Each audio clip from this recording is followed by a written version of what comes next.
each one of you present over there on the online platform. Greetings to you from Namma Bengaluru, the capital of Karnataka. I'm very happy and pleased at Bardiyar University conducting this program for 2 days, especially to enlighten minds regarding rural consumerism and the so-called present situation. The screen which you're seeing is what I have taken from certain villages across India. It is entirely different to what we see in cities. In cities, you have big supermarkets. In cities, you would hardly have people coming and selling you door to door. And in cities, you will not find people crowding over there except in ration shops.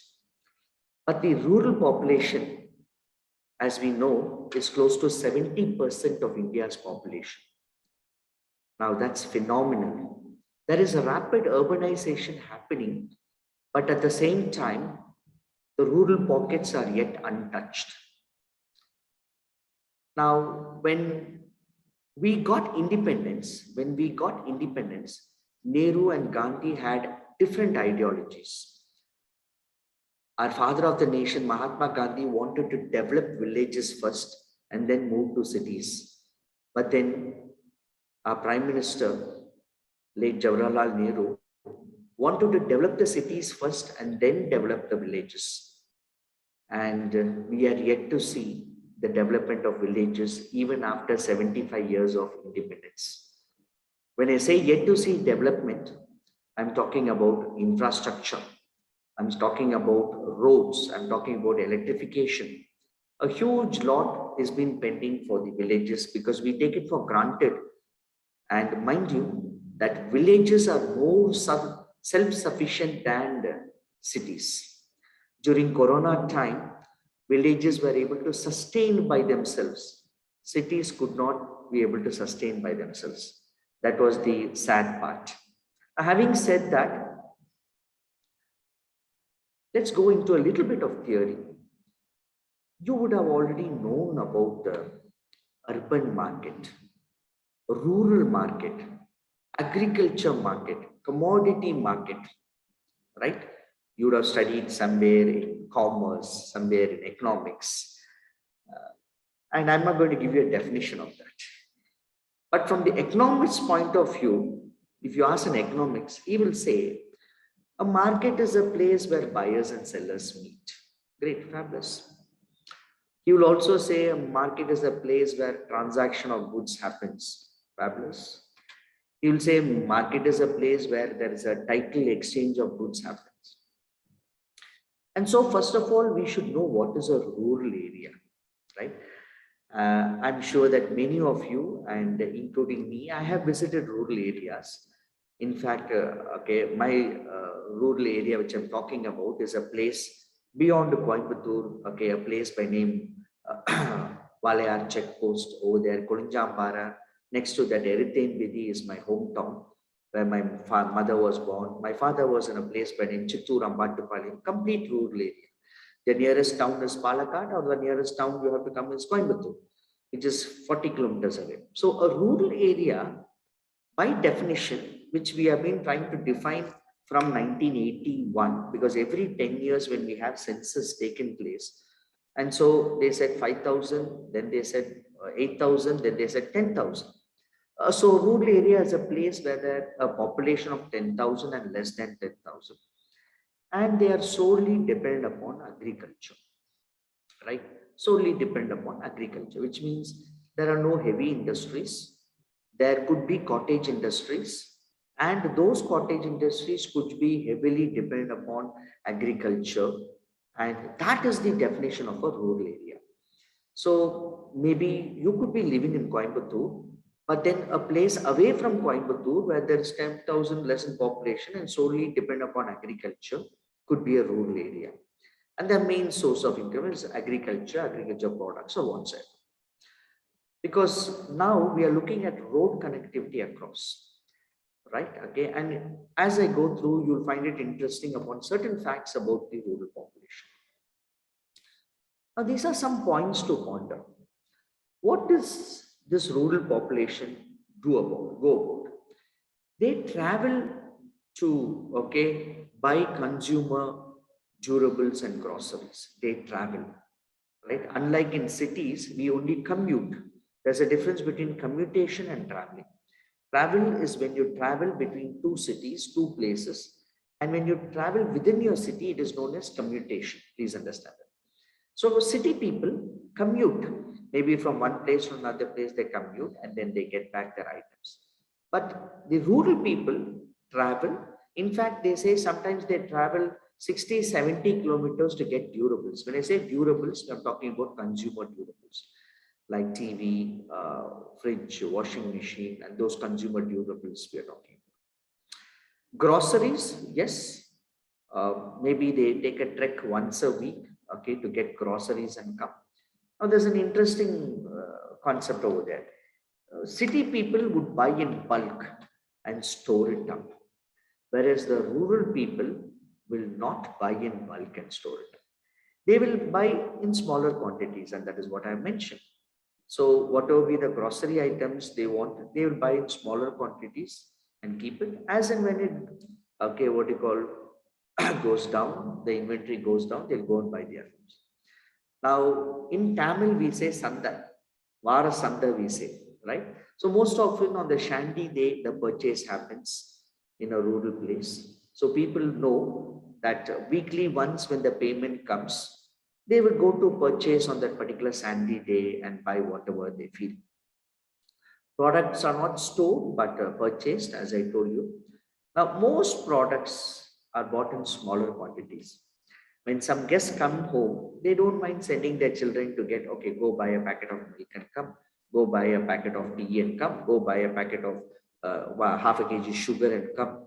Whereas in cities, the quantity they buy is bulk. Maybe you people could be in cities wherein I think minimum you would buy 2 kgs or 3 kgs of sugar, whereas they would just buy maybe 250 grams or 500 grams of sugar. That's it. That's a difference.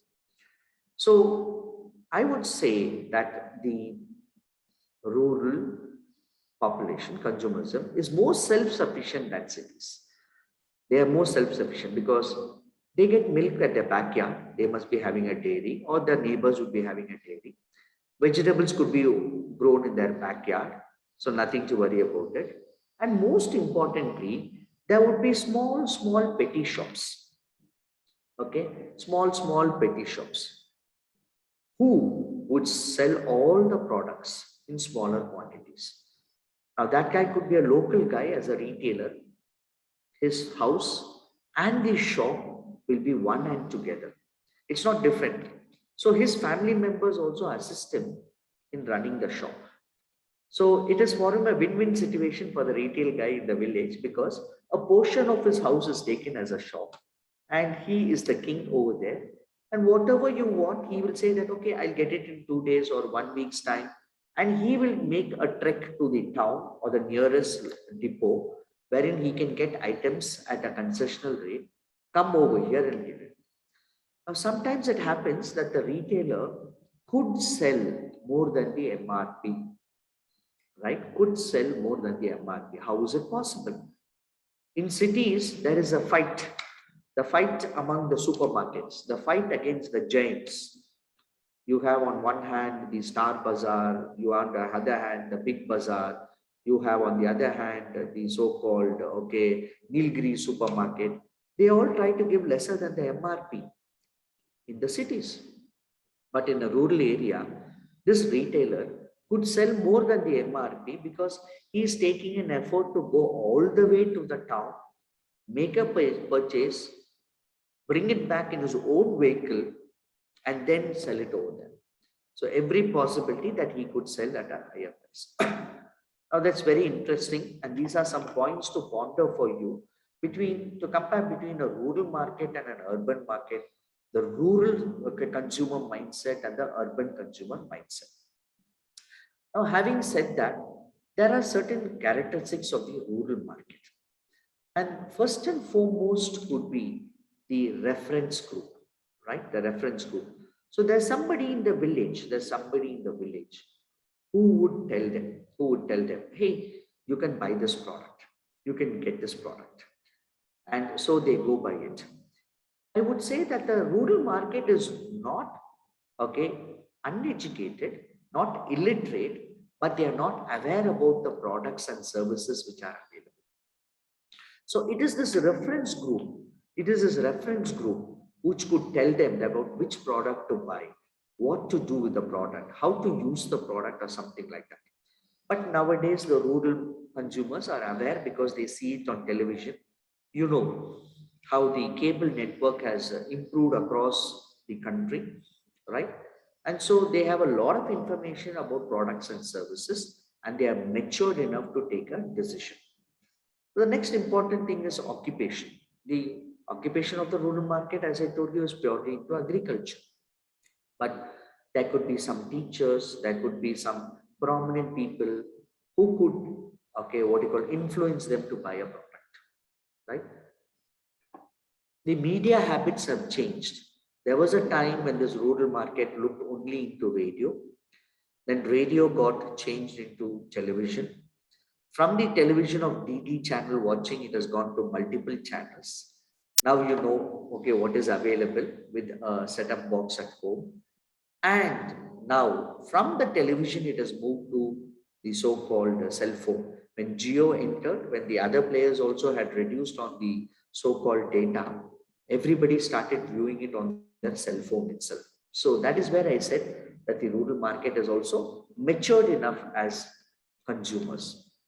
Electrification, well, we all know about what is the status of electrification happening in India, right? Certain pockets are yet to be electrified, but even if there is a proper electrification, now is there a regular supply of electricity is a big question in rural areas. We in cities could enjoy uninterrupted supply of power, no doubt about it. Or even when there's a power cut, you could be converting that into UPS, right, to back up your power. Or it could be a generator in bigger institutions, education institutions, and elsewhere. But only now, the rural market has developed into the backup power of UPS.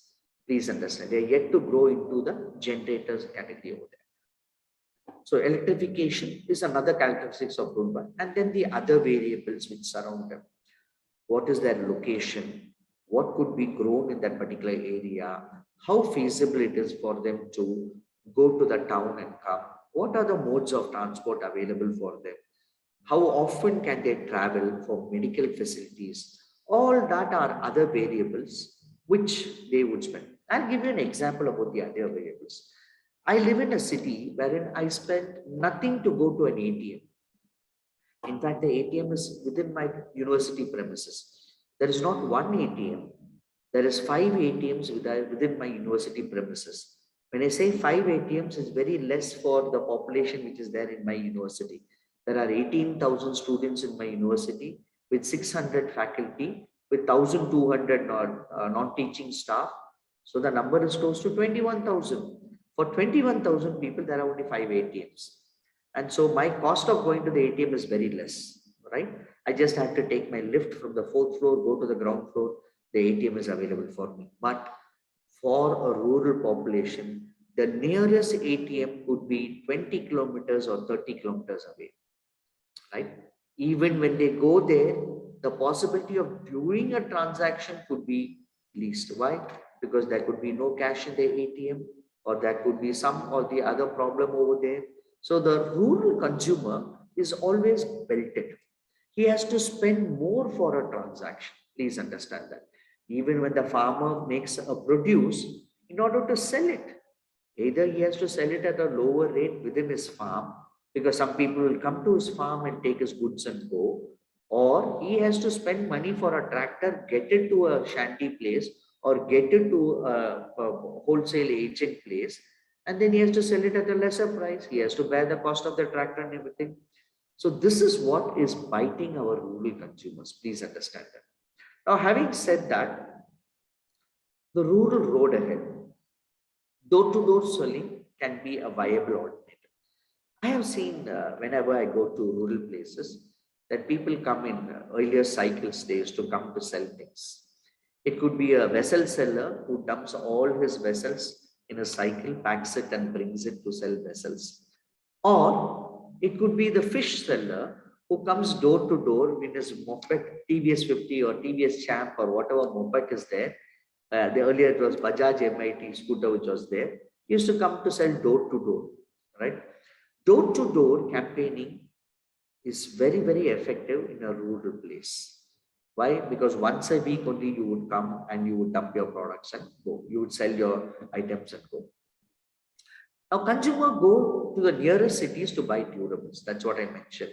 If they want to buy TV, fridge, okay, washing machine, or any other item which they feel they need to buy, they have to go to the nearest cities.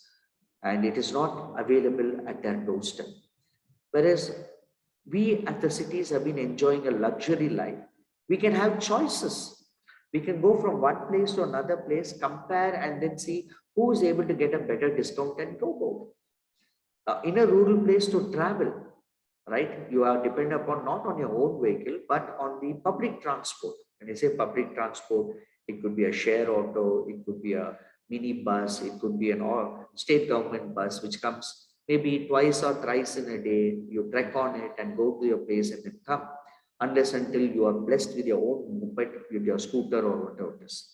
So all this adds to its cost. All this adds to time also. Please understand, because time is very precious.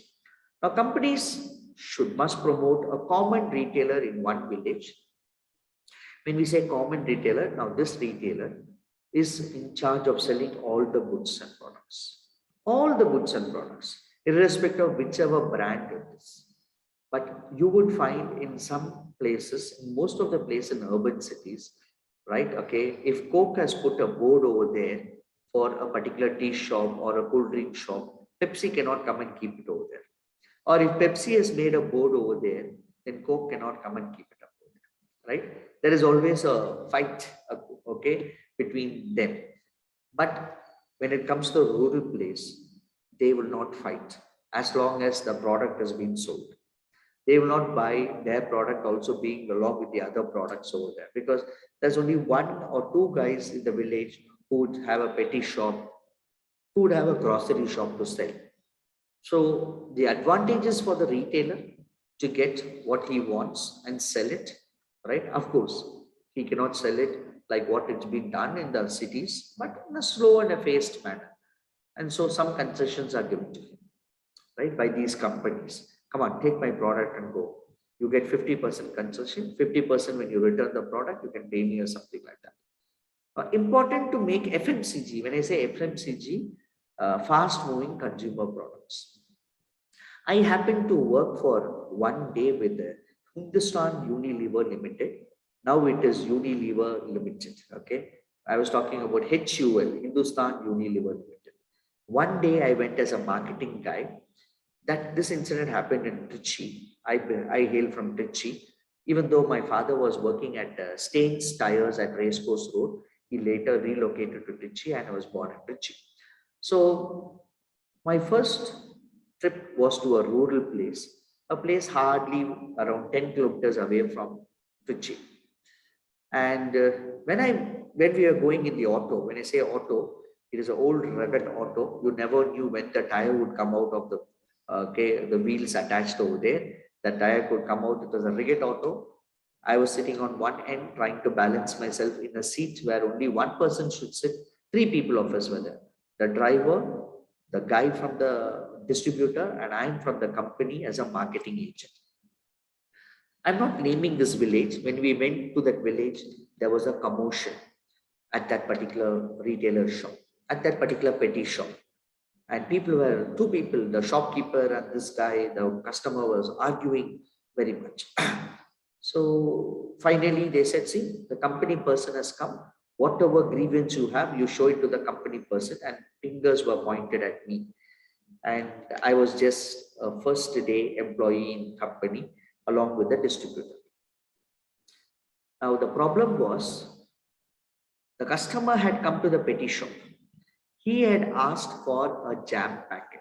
He has asked for a jam packet, a sachet packet which comes, the small packet 2 rupee or 1 rupee product which comes. Now, excuse me. The shopkeeper has said, this is the packets hanging over there, take one and go. So this man had taken one packet, okay. Okay, has asked for a shampoo packet. He had asked for a shampoo packet and accidentally he took a jam packet and went home. So will there be a lather coming out of the jam packet? No. So he had put the jam on his head and tried to rub it as a shampoo. It did not work. It became sticky, and so he wanted to fight. So the rural population, I would say, is not that okay, what you call illiterate nowadays. They are aware. Those days, they could not differentiate between products. They could not differentiate between brands. And so the shopkeeper was the only one who could influence them in their purchase decision, right? He was the one. Sometimes they used to come, just like how you go to a medical store and say, I'm having a headache, which is the best tablet to give. The shopkeeper will cut a tablet and give it to you. I'm having a fever, he will cut a tablet and give it to you. Ultimately, he's the doctor, he's the medical agent over there, he's your God to save you. The same manner, the retailer is like that in the showroom. He is a God to save everybody. He will sell his products at whatever rate it is possible. He will try to get the products which is convenient for you. So this is how the rural road ahead is for, okay, the so-called Indian rural market. Now, I'm going to take you to a case study of this, okay, marketing channels. The reason why I choose marketing channel is that it is very, very difficult even for corporates to come into this marketing channel, right? Very, very difficult. So this is from the lessons of the D-like design. This is from UP. I've taken it. This case study relates to UP, Uttar Pradesh, wherein they were trying to sell this to the rural population and how they went about. Now, if I ask any of you students or any of the faculty as to, please tell me the channel of distribution, immediately your answers will go and you will tell me the channel of distribution is producer or manufacturer, who will give it to a wholesaler, who will give it to a distributor, who will give it to a retailer, and ultimately to a customer, right? You will tell me this is the channel of distribution. Fabulous. All of you are right. If you know this channel of distribution, that is the producer or the manufacturer, wholesaler, then you have the distributor, then the retailer, and then the consumer. But then, in an FMCG product, what is the percentage of margin, profits which you will get? Each person will get. So this is something I learned when I was with HUL and other companies. The manufacturer will almost get 100 to 150% profit. So which means if he is manufacturing a hammam soap for 8 rupees, okay, his manufacturing cost could be somewhere around only 4 rupees, but he has to share, he will get 8 rupees, almost 200%. If he gets 6 rupees, it is 150%. And then, okay, something like that. So if you look at the way in which it goes about, he has to spend more on advertisement. He has to spend more on research and development. So he would get the maximum because he's the ultimate guy who's manufacturing it and giving it cost. Now the wholesaler, how much will the wholesaler get? The wholesaler would at the most get 3%. I repeat, 3%.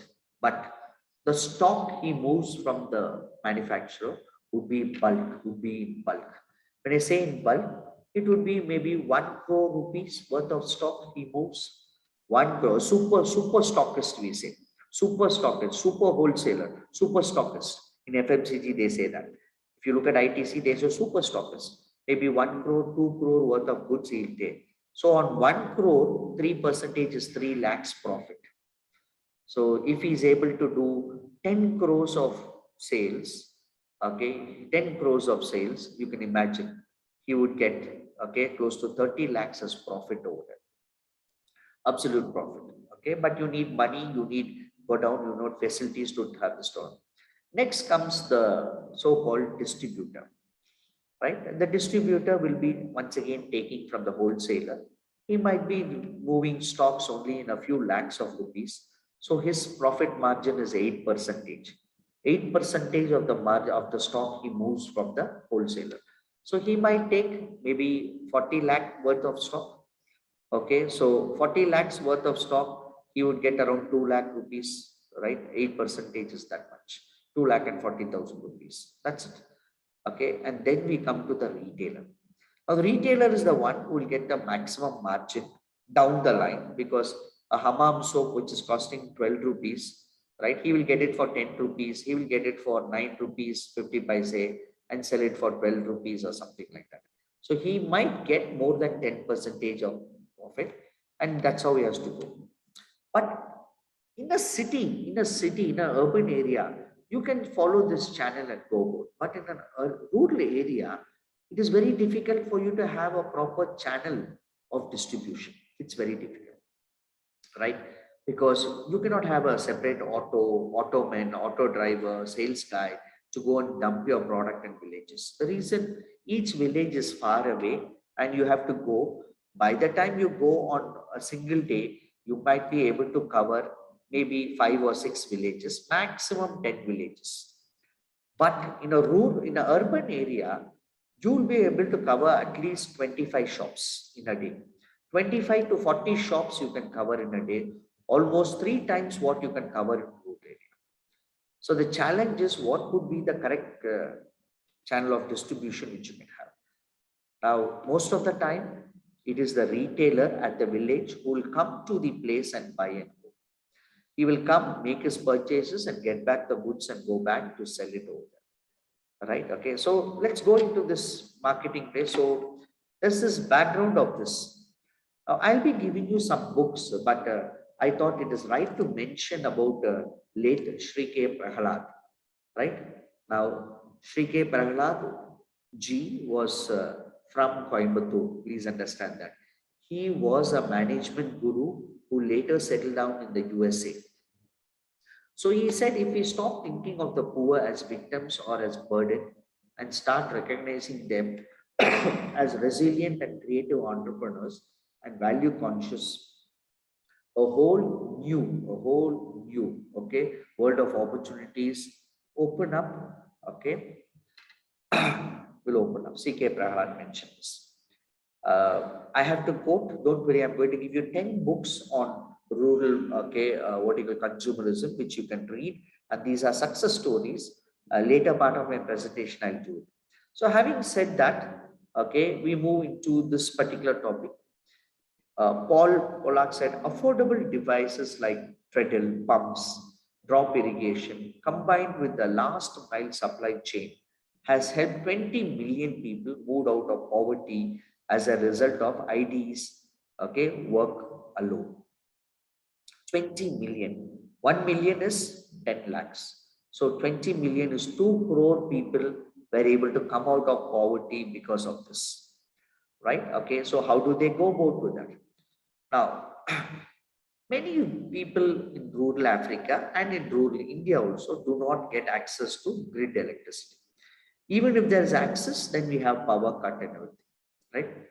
Alternative is kerosene. We all know the smell of kerosene, unhealthy, right? And it's dangerous, and it's a very weak light. It's a weak light, though we can run it on. Nowadays, I don't think not many houses in the village have kerosene. They have moved into another form of light. So even the founders burnt hand in rural Africa.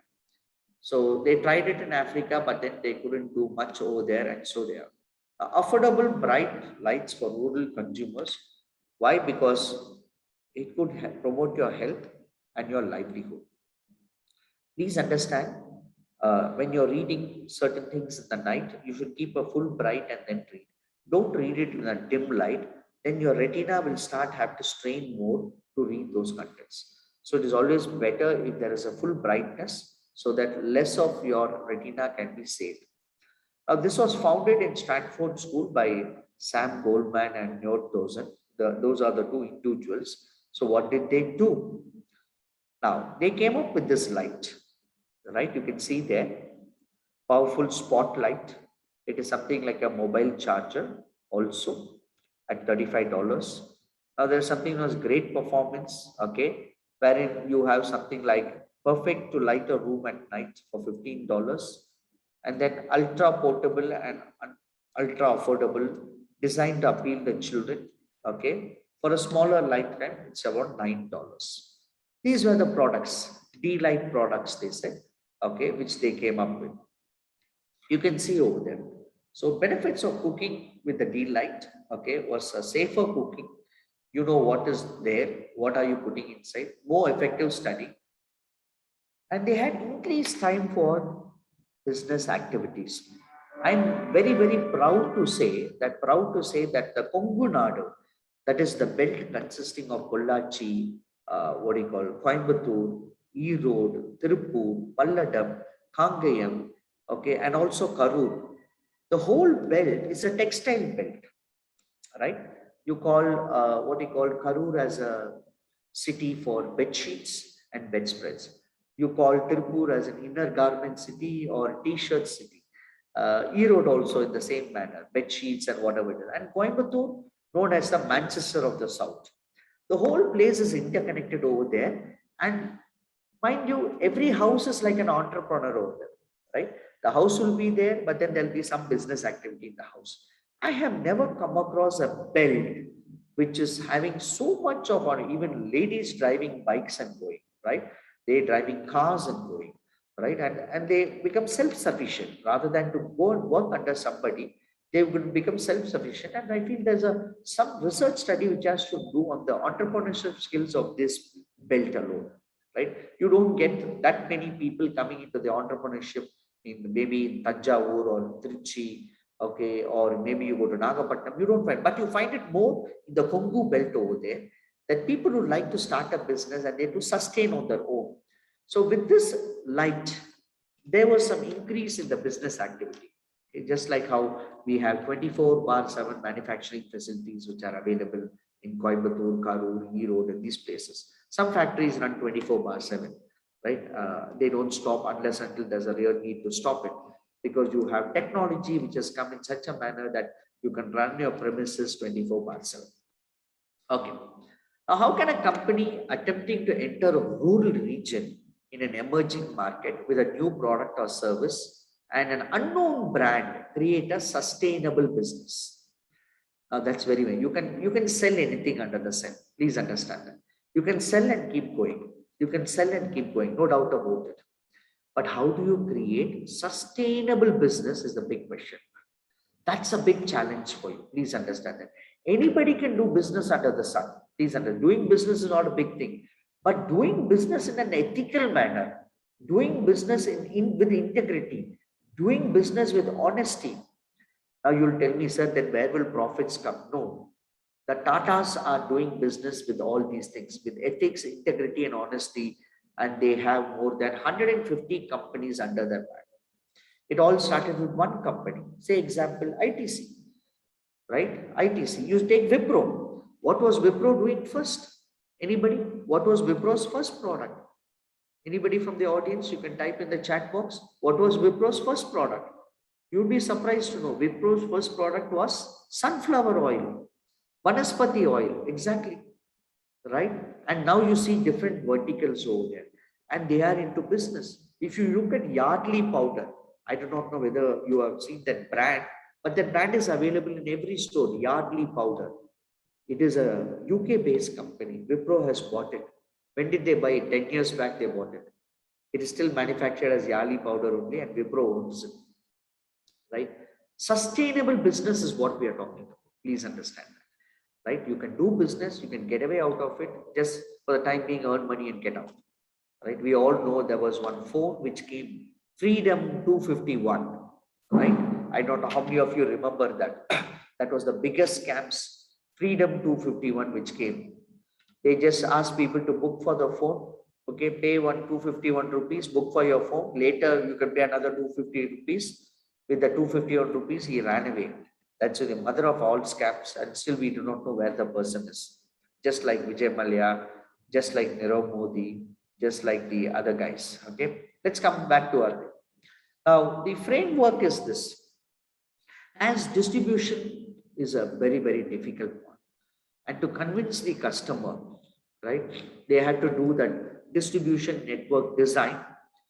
Okay, activating customers to tell them that it is affordable, the brand can be trusted, and educate them about how to use the brand.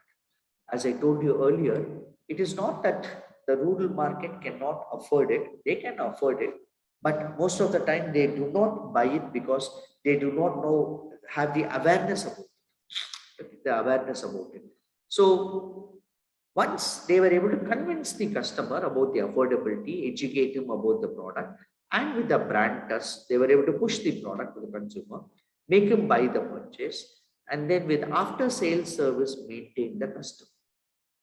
Right? It was done through points of sale in villages. It was done through points of sales in villages. So the distribution network design, the net logistics. Now the challenge was low density of demand leads to slow turnover, inventory turnover. You buy, you keep it, but it's not moving. So people feel, oh, this is not a good product, it's not moving. So the solution is aggregate consumer demand to a point required by that particular product.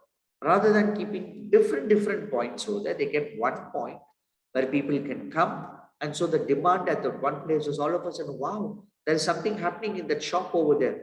Just like how we have Adi Tallupadi, just like how we have in Poti some what you call a discount sale or something like that. All of a sudden there's a mega rush over there. So based upon that, okay. So this is one issue to look at. Next, they look at the consumer durables aggregate demands in cities and hypermarkets. You can see over there in cities and hypermarkets, you have stores, you have okay, mega stores where people can buy, and then there's no need anybody to explain things. People just buy, carry it, bill it, and then go. But then here, this place, you can see over there, just like a shop over there, and the shutter could be anytime wherein the platform can be folded and put inside over there. And this is the place where they are supposed to sell. Look at the difference over there. There they need not uneducate the customer. Here they have to educate the customer how to go with it. Also, poor transportation infrastructure raises transportation cost, right? I'm talking about the roads, no proper road, no proper communication network. So use the hub and spoke transportation and rural entrepreneurs, right? So initiate, okay, you can buy this product, you can sell this product in your, and you can get this profit. So they started to look at rural entrepreneurs to come and buy this product and then go with it. Now look at this. Would you believe that Coca-Cola and Pepsi take such vehicles, right, and deliver it in the rural places, right? You can see that auto over there. It's a KL registration auto over there. But in cities, they would have super vans. They'll have vans which advertisements and everything, and they go board. But for a rural market, this is how they go board. But for a rural market, this is how they go board. So Coca-Cola hub, independent entrepreneurs, small villages, it translates into, and the auto rickshaw delivering the Coca-Cola in an Indian village is like this, right? Okay, and you have these independent entrepreneurs who come and take the distribution across to villages over there. It's something which is very fabulous. Something very fabulous which they do, and they go both, okay, and that is how they are able to spread across to the rural villages. Now, consumer expectation, I would expect availability and variety, right? But the solution is here to gain insight into consumers to meet their product delivery and expectations and all that stuff. It's very much needed over there. So, high cap or an operational expense required to set up the distribution network in rural area. Fragmented distribution logistic industries are available, but they would be costly. So potential low chance of legal recourse if partner contracts are violated. Somebody says, no, I can't do it. Take back my product, take the product back and give me back my money. You cannot take them to court and this, that, and everything because it doesn't work out much over there. So the solution is to corporate partnerships, right? To corporate partnerships over there. So what they did was they had these people together coming together. You must be familiar with these particular companies, Procter & Gamble, Marico, okay, Godrej, Sorali, all these companies are more effectively distribute their particular products, right? They get into, get into the rural market, they penetrate and they go and distribute the products. So they got into partnership with these companies, and then they went about, in looking at local non-profit organizations also to come into partner over there. And they looked at this, you would have heard about Hindustan Unilever Shakti project, right?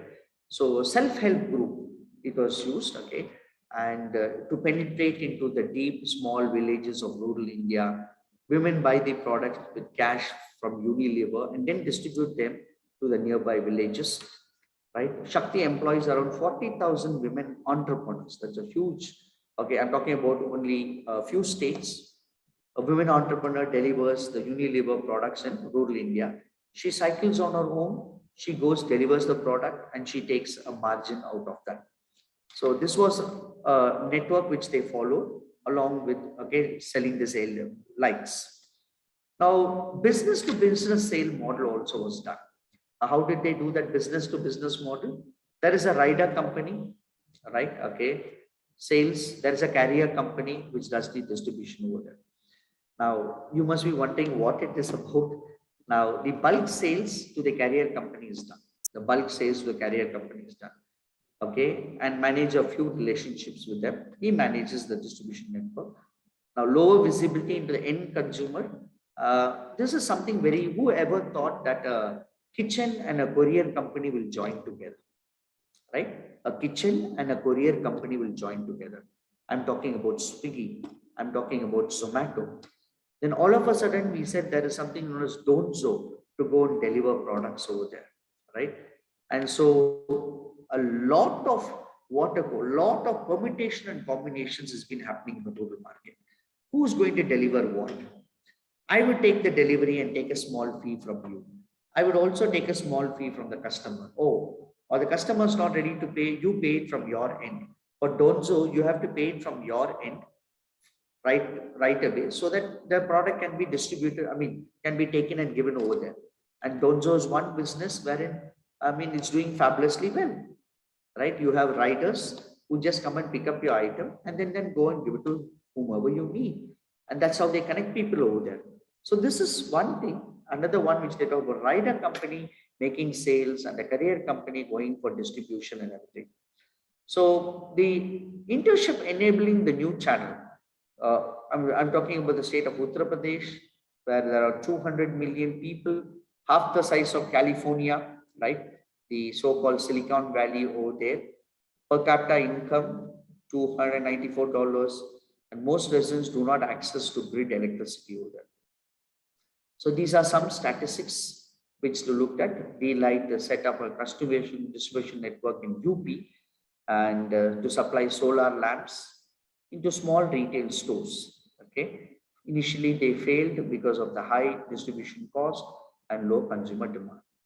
Then forms of piggybacking relationship with Bharat Petroleum, BPCL, second largest producer to distribute solar lamps.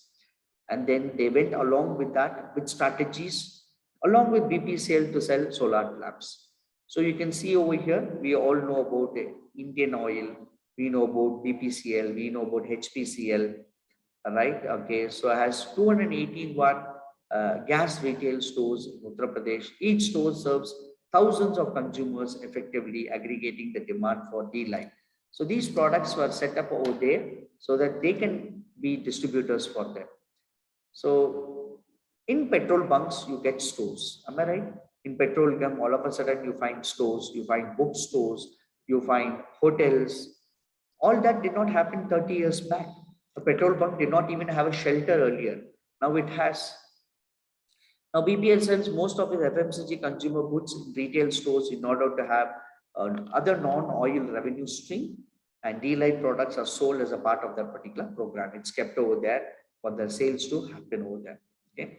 Now each store owner, okay, has this with them, and they go about in, okay, independent franchisee. While the owners feel good about it, that they are not highly motivated to sell about the D-Light products over there, but still, okay, they make a sale and go both.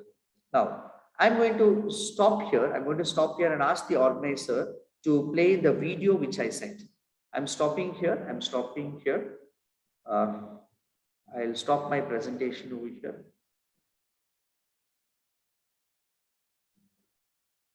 Can you play the video, please? Can you play the video, please? Yes, sir. I will.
Okay. Can you see my screen? Can somebody confirm? Can you see my screen?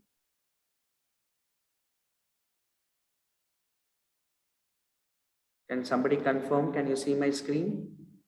Yes? Yes, sir. Okay, fine. Fine. What you saw in that video pertains to Africa, wherein the same kind of light was distributed and they were able to do well, raise their standard of living, able to raise another income, and they were able to do well in life. Now, the same thing also I have taken over here. Now, that was done by a different agency, and this is done by these group of people over here. The same concept is driven over here. So, 50% of BPCL consumers come to the retail store to pick up their cooking gas, while at the store, they may buy other products or schedule their next cooking gas pickup. And during that time, they also buy this particular lamp. So the other 50% of the BPL customers had their cooking gas delivered to him. The delivery man, okay, is the last mile link in the rural consumers in India. The delivery man are often poorly educated and they have little less or no sales experience. But they were able to consolidate all this, right? Considered all this and they gave recommendations, okay, that they are not able to motivate to sell and everything put together. And somehow they were able to give that incentives to the BPSL management, retail store owners to sell these lights, piggy banks, okay, educate consumers about not to use kerosene, but to use these lamps. And it became a success. Okay, it became a success over there. So in rural consumerism, distribution is the big problem. If you are able to crack the distribution network with the proper logistics and everything, you can be able to be a king over there. Now, this is just ordinary lights which is being sold, but they were able to do it in a very good manner and they were able to successfully get it across to the villages to bring hope to them. This is one case study which has been, okay, even deliberated in Stanford University. Please understand that. Even in Stanford University, this case study is being done. Okay. Now, have you heard about this ITC eChopal? ITC eChopal. Most of you know ITC company as a company which, Imperial Tobacco Company. We know it for the wrong of the reasons, but then we also know it for Ashirvad Atta. We also know it for various biscuits, Sunfeast biscuits. We also know it for agarbattis, which has been come into the picture. Now they are come out into salt division. But for the past 20 years, would you believe for the past 20 years, they've been doing this eChopal business. Now, what is this eChopal business they're talking about? Now, this eChopal business is something related to, very clearly for the use of, the benefit of the consumer, they were doing it. Now, how exactly did they start about? We know that our Indian economy is primarily the agrarian economy. And so, the farmer who cultivates and the customer who buys it, both of them do not get a fair price. Both of them do not get the fair price. It is the middle agent who gets the fair price. It is the middle agent who gets the fair price. So how do they go about? There were many companies like Nagarjuna Fertilizers. There was EDI Parry. There is Mahindra and Mahindra. Rallies, Tata Chemicals. All of them were into this agribusiness. Please understand that. Into agribusiness. And they knew that their cost of operations in fixing intermediaries, landing up into high operating costs, low volumes, channel conflict, right? All this was a big problem for them. So ITC first came up with this eChopal one, and they got into this particular business wherein the benefit was for the end farmer. So once ITC came, the others also followed. What did EID Parry do? They came up with something known as Paris Corner. What did Nagarjuna Fertilize do? They came up with something known as iKisan.com. Mahindra and Mahindra came up with Shubh Labh. Rallies Kisan Kendra, Rallies company came up with that. Tata Chemicals came up with Tata Kisan Kendra. So they all ventured into this. Now, we all know about ITC company. I need not give you an intro. Now, the problem was to address, the so-called transactions and everything over there. So they came up with a computerized way of going about. Now, eChopal model worked in this following manner. Please understand that. So it had something known as processing and collection centers as hubs. And they had conveners over there, conveners who take care of these things. They were chosen among the farmers and they were trained on using a personal computer. And that is why you see the screen over there, farmers sitting on the personal computer over there. So farmers were provided information like the daily mandi prices. They were provided weather reports, global prices, best farming practices, water, soil, PCR testing, all that was provided for the farmer so that he can get a better crop. The farmers now, after getting the crop, sold their produce to the collection center for cash. So it is ready cash available for them. It helped the farmer in getting better price, right? Okay. And then ITC could directly procure from farmers and remove all the intermediaries. That was all the simple process. So there was something given to them and something taken back to them. So what was given to them was something very crucial. We know the farmer would be happy to know when would the rains come. The farmer would like to know about the weather conditions. The farmer would like to know about what is the global price available. I'll give you a small example about global prices. Gold price is being determined in London at 2 times, right? Gold price is determined in London at 2 times. And so in India, we have two prices. You go and ask the gold price at morning 9 o'clock or 10 o'clock, they'll tell you one price. After 5.5 hours, when you go and ask them, there'll be one more price. Why? Because the London Stock Exchange has opened over there, the gold price will be different. India is the largest consumer of gold. There is never an Indian wedding without the gold, but we don't determine the price. The London bullion market determines the price. Please understand that. Okay. And then so we have, okay, what is the best farming practices? How can you increase your, all this inputs is given to the farmer. All the farmer has to do is come back and sell his product, get money, and then go. Right. Now, what is the product that he sold? He sold chilies, he sold turmeric, he sold salt, he sold wheat flour, sugar, everything. And that made ITC to give a portion of it as e-Chopal at a better price to him, because they removed all the intermediaries and they were able to collect it directly. Right? E-Chopal is one of the most successful things which has been running in our country over there. Of course, there was a huge lot of challenges. Why? Because the farmer has to learn about how to use, the convener had to learn about how to use the computer. Right? They have to get out of the outdated infrastructure they had. They had to come up with a new infrastructure, give awareness. Electricity had to be provided. Why? Because everything is systemized over there.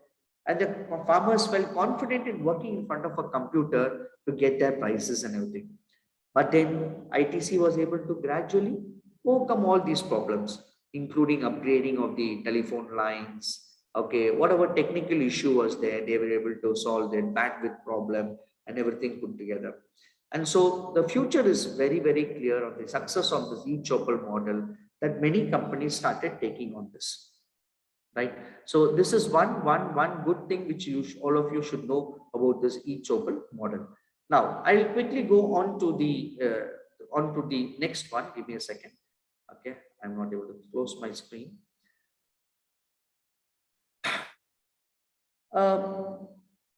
A knowledgeable person should always read books, and so you can gain insights from books.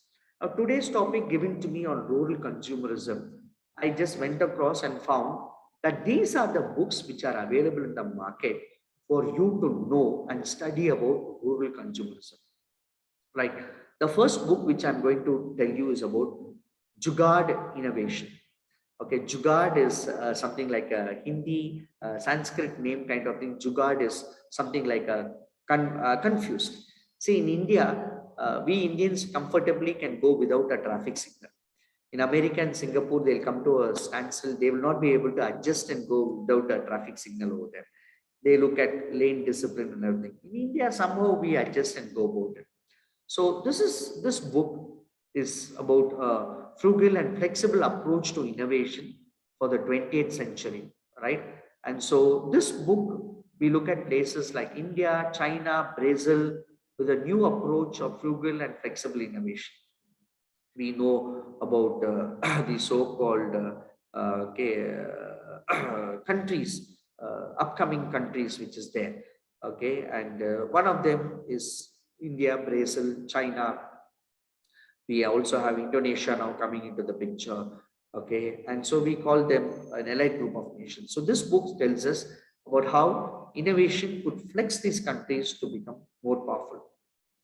Now, book is written by our own, Tamilian, late Sri K. Prahalad, the management guru. This is a very old book. It's around 22 years old before he wrote it. But then please understand, this book even now has valid enough for you to give you much information. The fortune at the bottom of the pyramid, right? If you want to look at business models, you can look at this book. If you want to look at providing goods and services to the poorest of the poor people, right? This book is very much essential for you to go over this, right? And so you can get an e-copy of this book. You can get an e-copy of this. You can even read this book, and you would find out, okay, some sort of strategy, some sort of ways to be an entrepreneur yourself. Now, this is from our neighboring country, right? Bangladesh. Let's not look down upon our neighboring countries, because we know what state of affairs India is in right now, with petrol prices skyrocketing and everything put together, and our economy going down because of series of things which has happened: demonetization, corona, GST, and all that stuff. Muhammad Yunus, okay, he started something known as a Gareen Bank. Okay, started something as a Gareen Bank, and he has written this book, Banker to the Poor. This is where you have your self-help groups coming. He didn't start a bank on its own. He made people to take initiative. He made people to take initiative that they can start banks and do things on their own, and they can later do things. Okay, I mean, self-help each other. 25 people will come together, give 500 rupees, and that will be given as a loan to somebody else. And then later, okay, slowly the repayment will happen. Like that, they went about with this, right? So this is an inspiring story about how one man revolutionized the rural area by making them self-sufficient. Please understand, rural people can be self-sufficient. Rural areas, villages are self-sufficient. They only need a sense of direction. And this man provided a direction wherein he talked about community health, community living, and sustainability over there. So this is another good book which you can read and get across. Now, another book which I would tell you is about rural marketing by Pradeep Kashyap and Siddharth Raut, right? About rural theory, rural mindset, with practical examples about products and cases that actually succeeded in the rural marketplace. Some of my examples I've taken from this book also. This e-copy book is also available for you. You may look into that. Okay. You should read this book to understand how you can differentiate for products and services, how you can reach to the end person and go about with it. Okay. How products and can go about it. Now, this is very clear about, they had given enough and more examples of only India. Please understand, only India. So maybe there's a high correlation. Your place could be closely related to what is being told in that particular book, and you can take a hang of it and you can become an entrepreneur also. Now, I'm sorry, this word flirt is in a different sense. Flirt usually is in the other sense. But then Don't Flirt with the Rural Marketing is written by R.V. Rajan. He talks about a 14-step approach to rural marketing. Please understand that, okay? Packed with valuable insights, who spent 35 years of his 45 advertising career, okay, helping in variety of clients in convincing and executing the rural marketing strategies. Now, even now in rural areas, if you go, just like how you see in that movie Kalavani, where they make an announcement with speaker and everything, that kind of advertisement still works in a rural area. In an urban area, it will not work. In an urban area where you can put a poster over there and maybe thousands of people will look at the poster, right? Thousands of people will look at the poster. So some.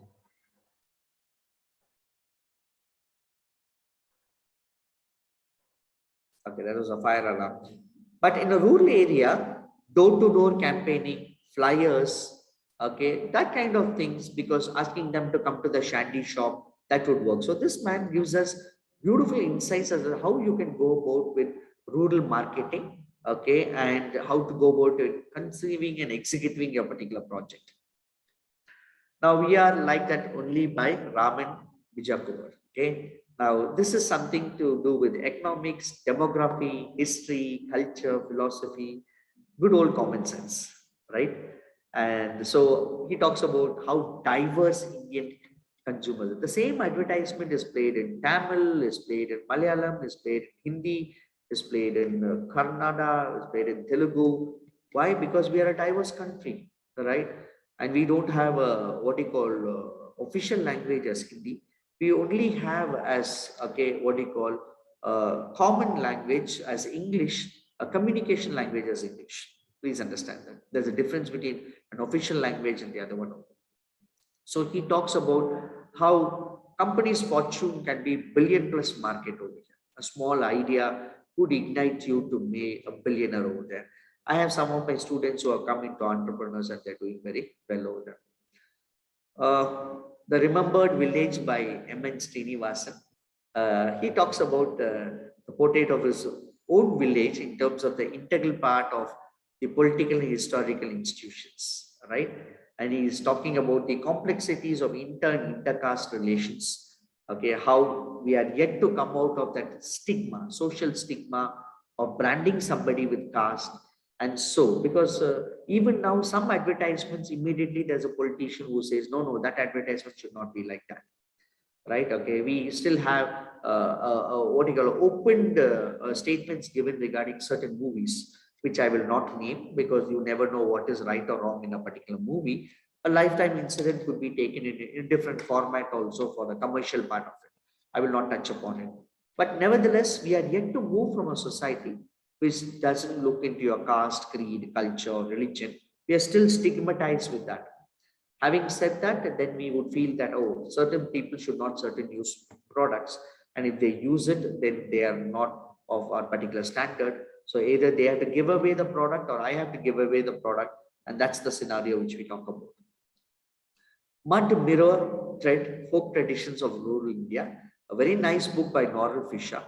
Talks about where 500,000 villages, about how they comprehend towards Hindu devotion, what are their traditions, and based upon that they make business, right? Based upon that they make business. See, certain items are very niche to certain villages and they make businesses out of it. Okay, certain places are known for certain things alone, and it's very, very nice. Say example, a chapel known as Cholaburi chapel, something like that, and then that chapel is available only in a particular place where it's very cheap and people would like to buy in bulk over there. Say Surat. Surat is known for saris, right? And people go all the way to buy saris from Surat and then come and sell it to South. So like that, some villages are famous for so many things famous.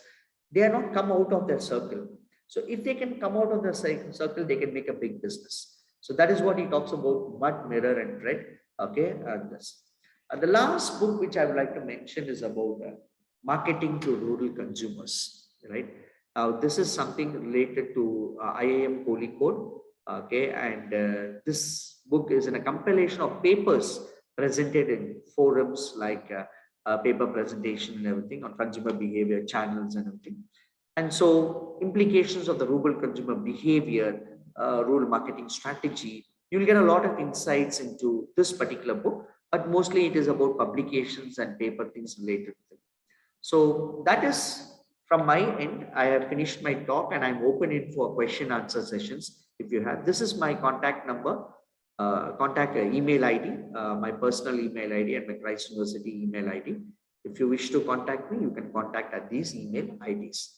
So with that, I will stop my presentation over here and I will take question answer sessions from you. I'm open for your question answer session. Over to the moderator. Thank you, sir. Thank you very much. A very thought-provoking and insightful speech about rural consumerism. Your thoughts are going to stay with us, all of us. It will be a great pleasure for us to listen to you again in our future events. Now, it is up to the participant. If you have any doubt, you may ask in the chat box.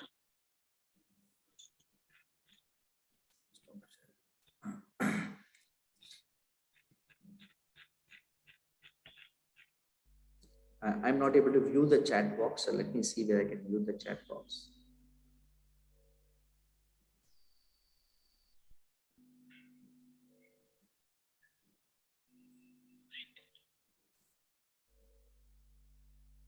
Yes, I can see the chat. Second, sir.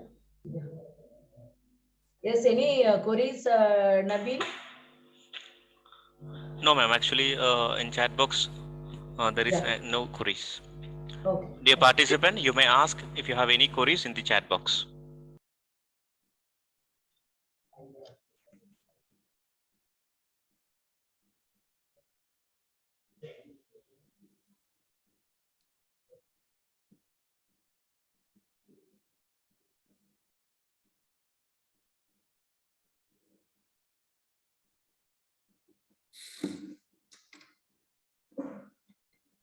What our resource person is telling?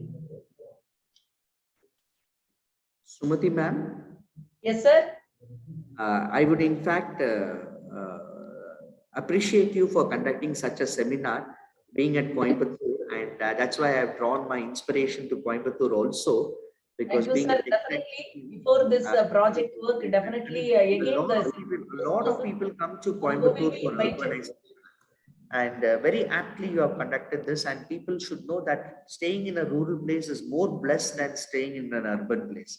I feel the power of staying in a rural place, and rural people need not be looked down upon. In fact, they are much superior than what we, their lifestyle, they are very meticulous. Whereas in the cities, we race against time. And so I would say that, okay, fabulous for you to talk about, asking me to talk about rural consumerism, but a lot of market is yet to be untapped in rural consumerism. And there's a long way ahead for your students to pick it up on entrepreneurship.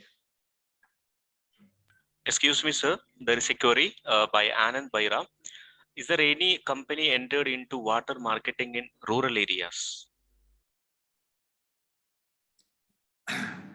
Okay, is there any company which has entered into water marketing? Okay, I would say, okay, you're talking about bottled water marketing. Okay.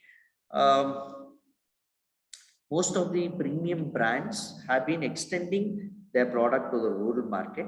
Say example, if you look at rural Karnataka, many of these homestays, resorts, everything has come up. So when they go to that places, they would prefer a watered bottle than to an ordinary bottle. So in that manner, most of the companies have come and dumped the products to these places, and it has penetrated across. But drinking water as such has a very low market in the rural area, because rural area has very good, say example, you go to Sirwani. Who will ever think about going to Sirwani and buying a water bottle over there? They would rather drink Sirwani water, which is one of the tastiest water in Tamil Nadu. Am I right? So in that manner, each place would look upon their own water getting at their own backyard, which they feel is the purest form of water. At the most, they might boil it and drink it. But this bottled water would be consumed only during vacations, only during occasions like marriage or certain other functions. They prefer that keeping a bottled water is something like what you call a status symbol kind of thing. And that is how. So it is not completely entered into the rural market. There are shops which sell smaller quantities. Okay, not the big bottles, not the 5 liter, 10 liter can or the 25 liter can which you see in cities. They sell in smaller units. And in Karnataka, the government itself has given the borewell permission and they pump water. Government itself has done that to give water to people. So they come, get the water, and then they keep going. So it's done in that manner.